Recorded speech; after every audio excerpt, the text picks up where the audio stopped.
My best advice for enjoying your work camping experience is get out and enjoy the beautiful area you are living in while you're there.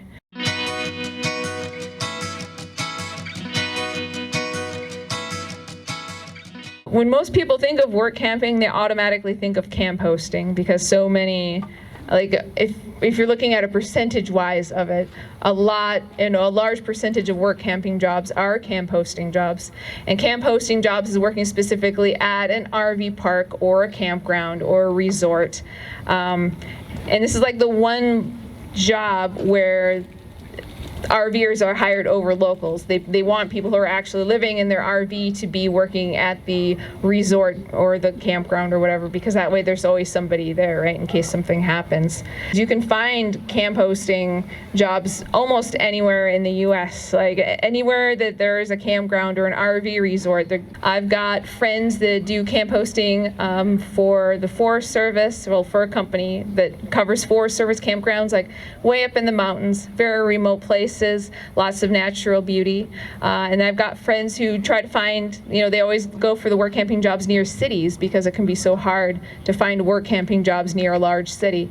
Normally camp hosting jobs kind of break down into two categories.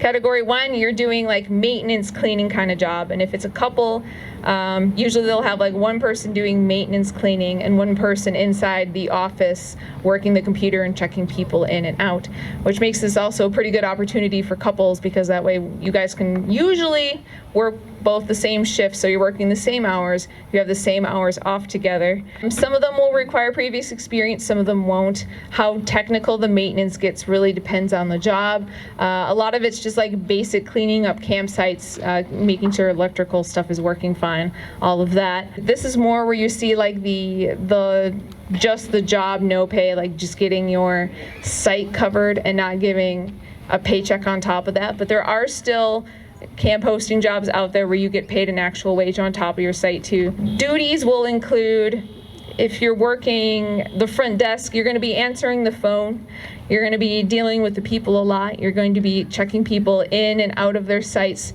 answering questions about what there is to see and do in the area. And if you're working the maintenance cleaning side, you will be cleaning toilets, probably. You will be cleaning out fire pits, picking up trash. You might be doing like a maintenance lawn sort of stuff, lawn care, keeping the place looking pretty. With the more expensive resorts, probably paying better.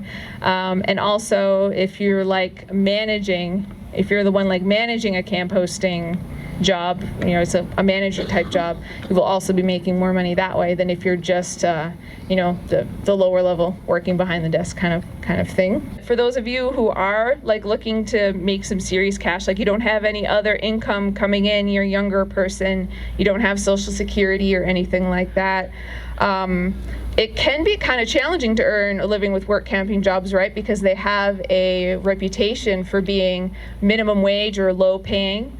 But I'm living proof that it can be done, even if you're not making a whole lot of money, by living frugally, which I'm sure a lot of you guys are already pretty familiar with, right?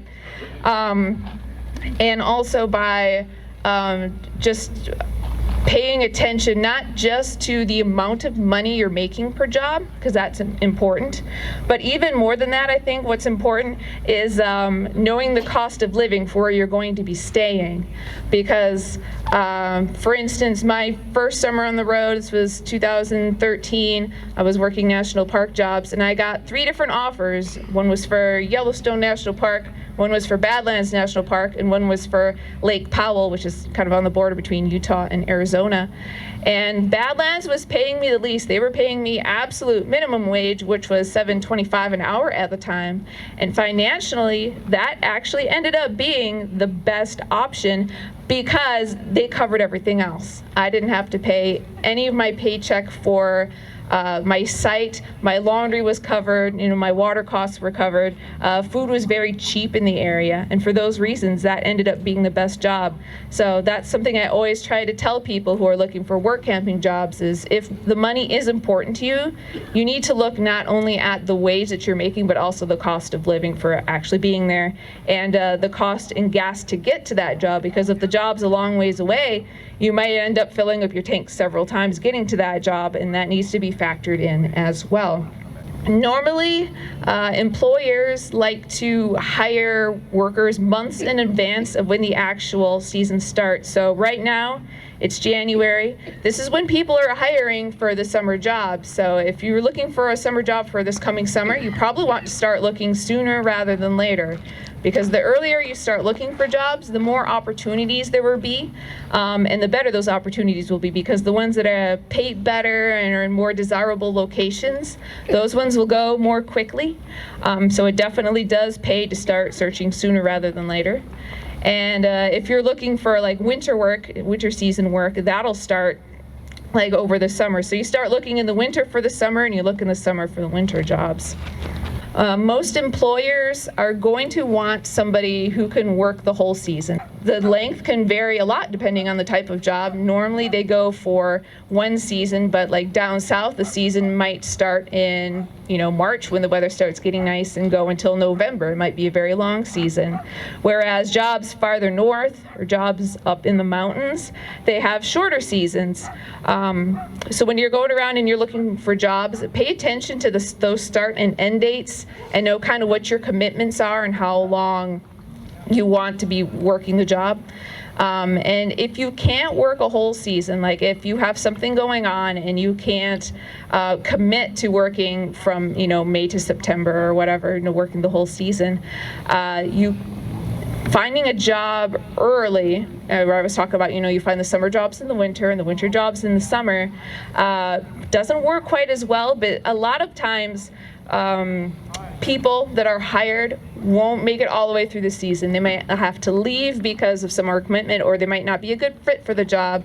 So a lot of times, even if you can't commit to a whole season and you need to still earn some money, you can come in part way through the season as some other employees working for these places drop out, and you can pick up a job for part of the season that way. So all is not lost. The application process for work camping jobs, it does share quite a few similarities with regular standard jobs. I mean, you'll need your personal information for most of them. Most of them will want your work history and references to some degree. But it will vary from place to place. Some jobs won't even require like a real set application. But basically, if there is one, if they do require an application and or a cover letter, and I always recommend to people that if you have, like if in an application there is a place to put in a cover letter, that you do one, because it can only increase your chances, right? That you tailor that application, resume, cover letter for that specific job. So if you're going to be working, like if you're going to be working in housekeeping, you want to put relevant experience down that you have from housekeeping. And it doesn't even need to be like specifically from a job. Maybe you've never worked housekeeping a day in your life and this will be your first time trying it. But you guys have all cleaned your own house, right, at some point. So there's definitely skills that carry over from one thing to another, and that's an important thing to keep in mind. Most work camping jobs, once you've submitted an application, you may have to wait. Sometimes they'll offer you a job right away when you turn in your application, depending on the job, and sometimes you might have to wait a couple weeks, just like with a regular job. The interviews are pretty much always done over the phone, because you might be miles and miles and miles away from the job if you're applying for a season ahead of time.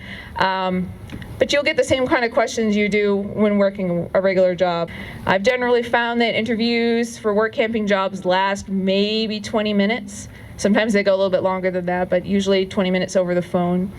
And then after they are done asking you questions, you probably have some questions you want to ask them, because whatever's not in the work listing, whatever information is not there, you probably want to find some answers to.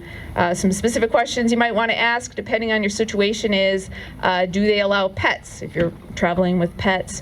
How far away is the nearest grocery store? What all is covered? Like, is there a uniform required for the job, and do you guys cover it? These are all important questions to ask. So by asking questions yourself, you can also kind of pinpoint some of these jobs that either might not be a good fit for you personally, or that might be kind of like shady opportunities that you don't want to go into, or just don't sound like it's worth traveling all those miles to do. Most of these jobs are pretty low paying. If you have any special qualifications, like if you have cooking experience, you might be able to land work camping jobs that pay more money. If you have a commercial driver's license, that's a good way to bring in a lot more money than the standard work camping job. You go to a national park and you work in a job, and the people there are in a good mood and they tend to tip pretty well, so that's a good way to bring in more money with work camping, is working as a waitress or some sort of job where you get tips, being like a tour guide or that sort of thing. People that tend to do well with work camping are those that can hold a good attitude about it. It's still work, just like any other work you can do, but if you can hold a good attitude about it, ignore the workplace drama as much as you can, and just keep telling yourself that, well, it's only for a couple months, because almost anybody, even if it's not a very great job, if it's a boring job or a draining job,